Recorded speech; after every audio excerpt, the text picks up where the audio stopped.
ताऱ्याप्रमाणे दिसणारे व्यासपीठ, चंद्राप्रमाणे शीतल छाया देणारे परीक्षक आणि चांदण्यांप्रमाणे चमचमणाऱ्या माझ्या सर्व विद्यार्थी मित्रमैत्रिणींनो, सर्वांना विधी विशाल वट्टवारचा नमस्कार. आज 19 फेब्रुवारी शिवछत्रपती शिवाजी महाराज यांच्या जयंतीनिमित्त मी एक भाषण प्रस्तुत करणार आहे. सह्याद्रीच्या छाताडातून नाद भवानी गाजे, सह्याद्रीच्या छाताडातून नाद भवानी गाजे. काळजात राहती आमच्या रक्तात वाहती राजे, काळजात राहती आमच्या रक्तात वाहती राजे. तुफान गरजतो आग ओकतो वाघ मराठी माझा, तुफान गरजतो आग ओकतो वाघ मराठी माझा. सन्मान राखतो जान जोखतो तुफान मातीचा राजा, सन्मान राखतो जान जोखतो तुफान मातीचा राजा. वाघाची चाल गरुडाची नजर, स्त्रियांचा आदर्श शत्रूचे मर्दन, असेच असावे मावळ्याचे वर्तन, हीच छत्रपती महाराजांची शिकवण.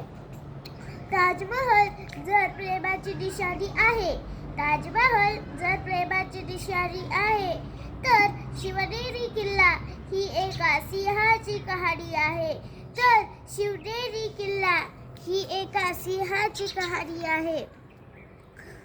12 महिने 11 खेळाडू, 10 बोटे, 9 ग्रह, 8 दिशा, 7 आश्चर्य, 6 संवेदना, 5 महासागर, 4 वेद, 3 ऋतू, 2 डोळे आणि फक्त एक शिवबा. वनमयुष्य एकच राजे शिवराय माझे, एकच राजे शिवराय माझे. अशा या थोर राजाचा जन्म 19 फेब्रुवारी 1630 रोजी शिवनेरी किल्ल्यावर बाळासाहेब जिजाऊच्या पोटी झाला. बाळराजांना त्यांचे वडील शहाजीराजांचा सहवास त्यांना लाभला नाही, तरीही बाळासाहेब जिजाऊने उत्तम संस्कार देऊन शिवबाला घडवले.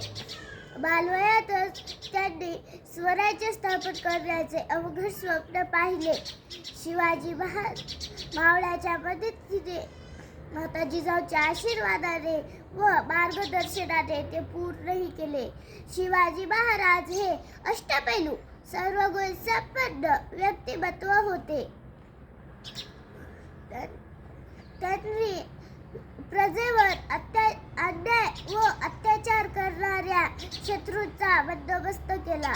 अनेक गड किल्ले जिंकून स्वराज्य जोडले.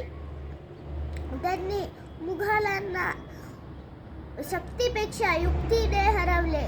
गनिमी काव्याचा वापर करून शत्रूंना धूळ चारली. 6 जून 1674 रोजी शिवबाचा राज्याभिषेक झाला. दुर्दैवाने 3 एप्रिल 1680 रोजी शिवाजी महाराजांनी रायगडवर अखेरचा श्वास घेतला. जाता जाता एवढेच म्हणते की आले किती गेले किती, उडून गेले भरारा, उडून गेले भरारा, संपला नाही आणि संपणार नाही माझ्या शिवबाचा दरारा, माझ्या शिवबाचा दरारा. जय भवानी, जय शिवाजी.